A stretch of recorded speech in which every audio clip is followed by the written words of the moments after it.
Benvenuti su Bioconsapevolezza e Salute, il canale podcast della dottoressa Sofiot. Buon ascolto! Come gestire le emozioni in modo positivo e benefico. Gestire le emozioni non significa reprimerle e neppure modificarle. Troppo spesso le emozioni ci fanno paura perché crediamo che se ci lasciassimo invadere da esse ne rimarremmo schiacciati, disintegrati, in qualche modo sconfitti.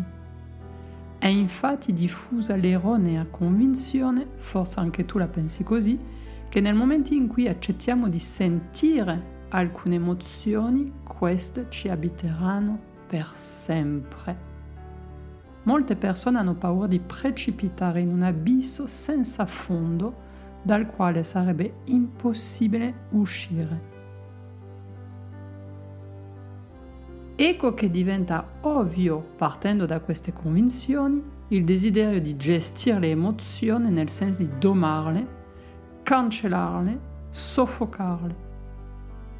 Ho già raccontato che il mio punto di vista sul tema è molto diverso. Anzi, potrei dire che è diametralmente opposto. Esprimere le emozioni è molto importante e oggi voglio raccontarti di un passaggio aggiuntivo essenziale per gestire le emozioni in modo nuovo. Il mio intento è aiutarti ad abbracciare anche le emozioni più potenti, con l'obiettivo di evitare che si accumulino. Evitare questo accumulo emotivo fa parte per me, e secondo il mio approccio terapeutico, della vera prevenzione delle malattie.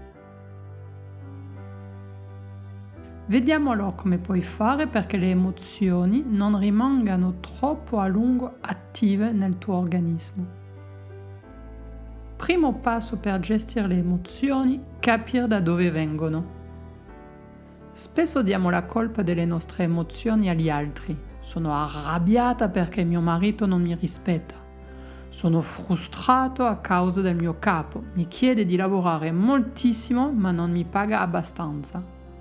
Sono esausta. Mio figlio mi fa impazzire. Gli altri in realtà non sono affatto responsabili delle nostre emozioni.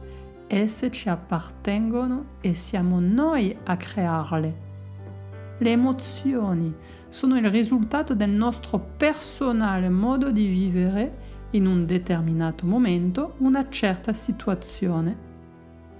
Detto in altri termini, non sono gli eventi o le persone a provocare le emozioni. Questo diventa chiaro se rifletti sul fatto che di fronte a uno stesso evento 10 persone differenti possono avere altrettante emozioni diverse. Tra loro quasi sicuramente ci sarà anche chi rimarrà totalmente indifferente. Le emozioni sono messaggi che raccontano quello che accade dentro di te, non quello che sta accadendo fuori. Dobbiamo sapere che le emozioni condizionano azioni e risultati. Un'emozione si scatena dentro di te nel giro di pochi millisecondi e quindi a una velocità che rende la cosa impossibile da controllare. Insieme ad essa si scatenano anche delle reazioni fisiche automatiche. L'emozione provoca reazioni interne nell'organismo che puoi percepire oppure no. Secondo il tipo di emozione si possono verificare ad esempio un arrossamento del viso, l'aumento del battito cardiaco, l'inarcamento delle sopracciglia, l'irrigidimento della schiena, la dilatazione dello stomaco, la contrazione della mascella e così via. Sono infinite le reazioni interne dell'organismo. Ogni emozione è anche accompagnata da una o più reazioni agli stimoli esterni. Queste reazioni, cioè azioni non propriamente volontarie, rivolte all'esterno in risposta allo stimolo emotivo. Queste reazioni sono un po' più lente, per questo ci danno il tempo di scegliere se assecondarle o meno. In alcuni casi contrattacchiamo verbalmente in modo aggressivo, oppure smettiamo di parlare di colpo, in altri casi parte uno schiaffo, ci spostiamo di scatto, cambiamo posizione, ci blocchiamo fisicamente e così via. Anche qui un'infinità di possibilità. Mettiti il cuore in pace, non puoi fare nulla sul momento per impedire a un'emozione di nascere e neppure per bloccare i suoi effetti fisiologici immediati. Hai però un grandissimo potere, puoi scegliere cosa fare di questa emozione, cioè se rifiutarla o accoglierla. Scegliere di accogliere l'emozione però non significa dargli il potere di farci reagire in modo automatico e controproducente. In effetti quando siamo in balia delle nostre emozioni non agiamo, ma reagiamo. Queste reazioni ci portano spesso fuori strada e sono controproducenti rispetto ai nostri obiettivi e desideri profondi. Cosa facciamo spesso con le emozioni? Spesso quando arriva un'emozione, intensa o meno che sia, blocchiamo il respiro e andiamo in contrazione per reprimerla e resistere ai suoi effetti. Questo non è saper gestire le emozioni. Gestire le emozioni positivamente vuol dire invece trasformarsi in ampi contenitori che si lasciano attraversare dalla tempesta emotiva, respirando e restando fermi. Accogliere l'emozione è un'azione attiva e consapevole di osservazione senza reazioni. Cosa significa accogliere un'emozione? Accogliere un'emozione che vogliamo gestire in modo positivo e utile per noi significa riuscire a viverla in tutta la sua potenza, accettando di essere completamente coinvolti senza però identificarci con essa. Significa anche accettare di non giudicare questa emozione. Quando un'emozione arriva, non cercare di razionalizzare pensando se sia giusta o sbagliata, legittima oppure no. Semplicemente prendi atto che c'è e lasciale spazio. Se le emozioni sono accolte, diventano effimere e non c'è ragione di aver paura che ti invadano a lungo.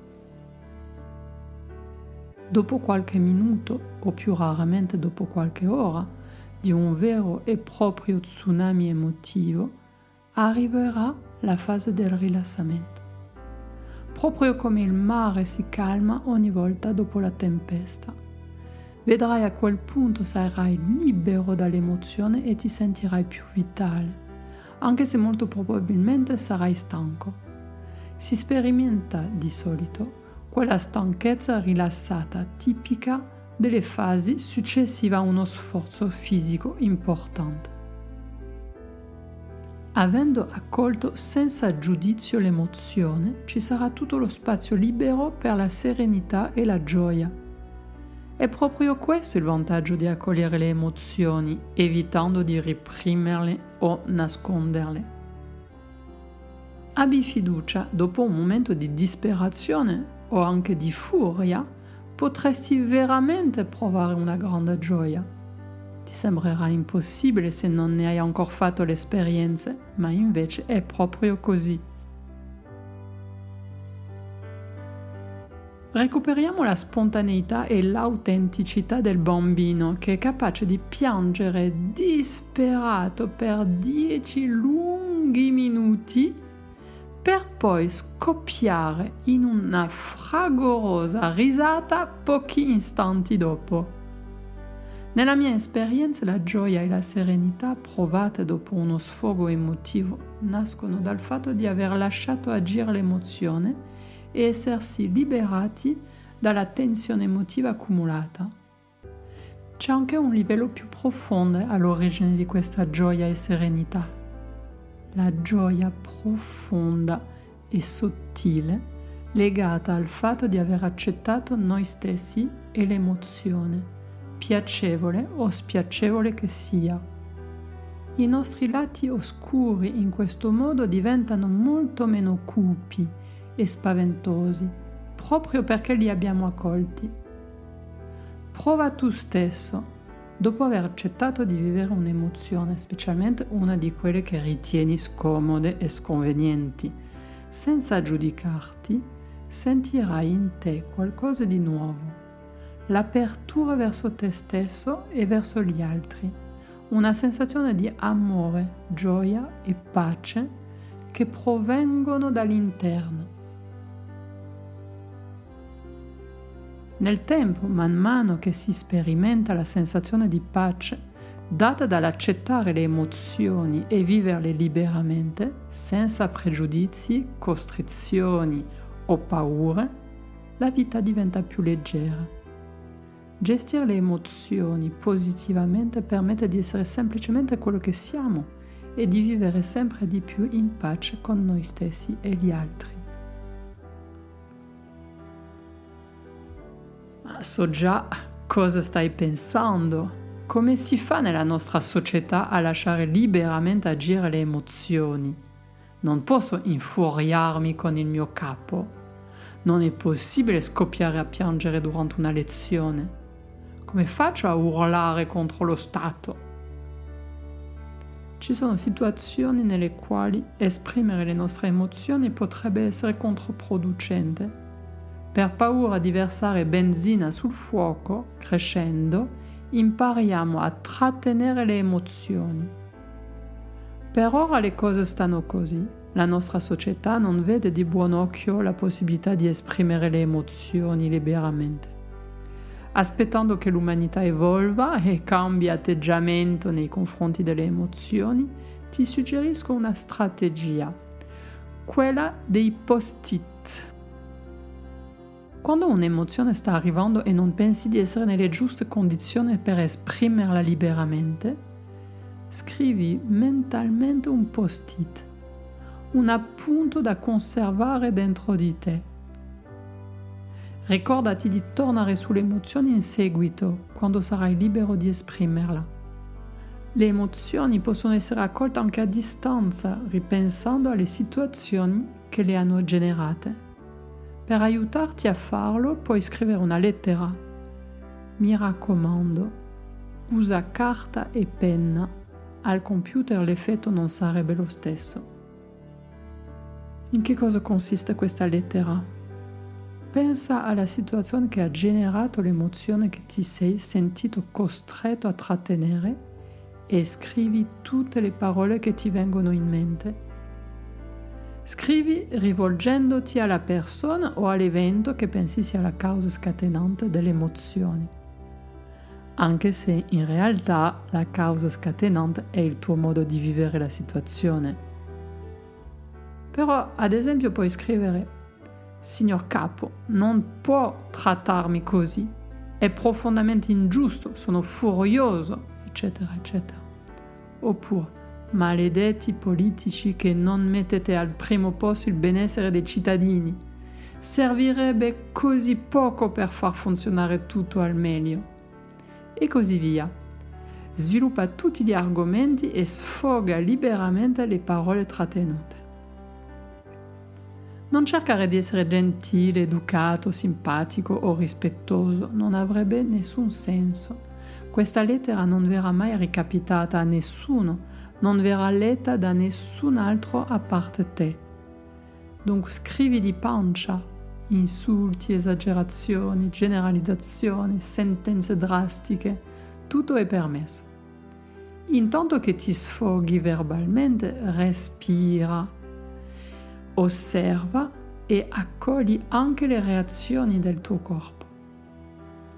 Dopo aver liberato le emozioni in ogni sua parte, puoi bruciare la lettera per trasformare il suo contenuto in cenere, una sostanza leggera e fertile. Puoi eliminare la cenere gettandola nel water, oppure spargendola nella terra ai piedi di una pianta. Poiché la cenere è fertile, aiuterà la pianta a crescere. In questo modo avrai trasformato e messo di nuovo in circolo, nel ciclo della vita, ciò che era rimasto bloccato dentro di te. Accogliere le proprie emozioni è una scelta. Se ignoriamo le nostre emozioni e ci rifiutiamo di ascoltarle e prenderle in considerazione, accettiamo di essere in balia di quello che ci accade e che proviamo. Ci troviamo ad agire in un modo automatico senza comprenderne le cause. Le emozioni ci gestiscono e ci sentiamo senza potere. Inoltre perdiamo una preziosa occasione per conoscere noi stessi. Quando invece scegliamo di essere attivi e osservare cosa accade nel momento in cui nasce un'emozione, abbiamo l'opportunità di comprendere il contesto in cui l'emozione nasce in noi, cioè i fatti oggettivi, il motivo per cui nasce questa emozione, ovvero il modo in cui interpretiamo la realtà e perché lo facciamo, e quale reazione o reazioni si scatenano in noi in modo automatico.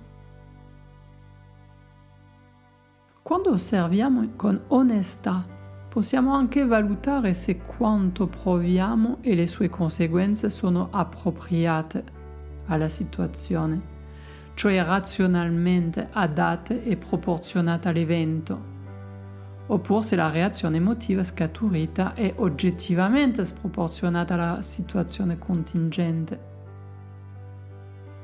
Ci accorgiamo, senza giudicare o condannare, che l'emozione è sproporzionata?